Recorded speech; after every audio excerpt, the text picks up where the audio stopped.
Hello friends, இன்னைக்கு சொரக்காய் கடைசல் தான் பார்க்க போறோம். இதுக்கு ஒரு 3 தக்காளி, 10 to 15 சின்ன வெங்காயம், 4-5 பூண்டு, கொஞ்சமா புளி, அரை சைஸ் சொரக்காய் எடுத்திருக்கேன். இப்ப இதை ஒரு குக்கர்ல 1 ஸ்பூன் ஆயில் விட்டுட்டு ஒரு ஸ்பூன் சீரகம் நல்லா பொரிஞ்சோடனே வெங்காயம், பூண்டு, தக்காளி, பச்சை மிளகாய் தேவைக்கேற்ப எல்லாம் போட்டு நல்லா வதக்கிக்கணும். இந்த சொரக்காய் கடைசல் குழந்தைங்க நல்லா விரும்பி சாப்பிடுவாங்க. அப்படியே சொரக்காய்னா சாப்பிட மாட்டாங்க. இது நிறைய நீர் சத்து இருக்குது. ஸோ பிரெக்னென்ட் லேடிஸ், வயசானவங்க, சக்கரை இருக்கிறவங்க எல்லாருமே சாப்பிடலாம். வெயிட் லாஸ்க்கு நல்லா ஹெல்ப்ஃபுல்லா இருக்கும். இப்ப தக்காளியை போட்டுட்டு நல்லா வதக்கிக்கணும்.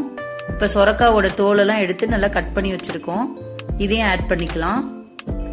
இப்ப 1/4 ஸ்பூன் மஞ்சத்தூள், அரை ஸ்பூன் சாம்பார் பொடி, இதெல்லாம் போட்டு நல்லா வதக்கிக்கணும். ரொம்ப ஈஸியான ரெசிபி, டக்குன்னு ரெடி பண்ணிடலாம். இப்ப ஒரு டம்ளர் தண்ணி ஆட் பண்ணிட்டு ஒரு 4 to 5 விசில் விட்டுக்கணும். சொரக்கால நமக்கு அதிகமா ஃபைபர் இருக்கு, லோ கலோரிஸ் இருக்கு. ஸோ எல்லாருமே சாப்பிடலாம். ஒரு டயட் ஃப்ரெண்ட்லி ரெசிபி இது. இப்போ நல்லா வெந்துருச்சு. இப்போ இதை ஒரு மேஷர் வச்சு நல்லா மேஷ் பண்ணி எடுத்துக்கிறோம். இப்போ ஒரு கைப்பிடி அளவு கொத்தமல்லி ஆட் பண்ணிக்கலாம்.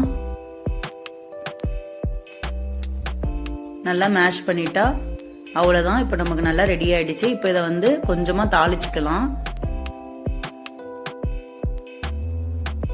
இப்ப இதை 1 ஸ்பூன் ஆயில் விட்டுக்கிட்டு கடுகு பொரிஞ்சோடனே கருவேப்பிலை, இதுல வேணும்னா நீங்க வரமிளகாவும் ஆட் பண்ணிக்கலாம்.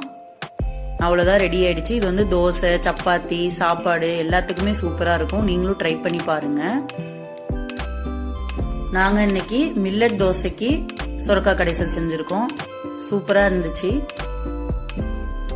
நீங்களும் ட்ரை பண்ணி பார்த்துட்டு எப்படி இருக்குன்னு சொல்லுங்க. தேங்க்யூ.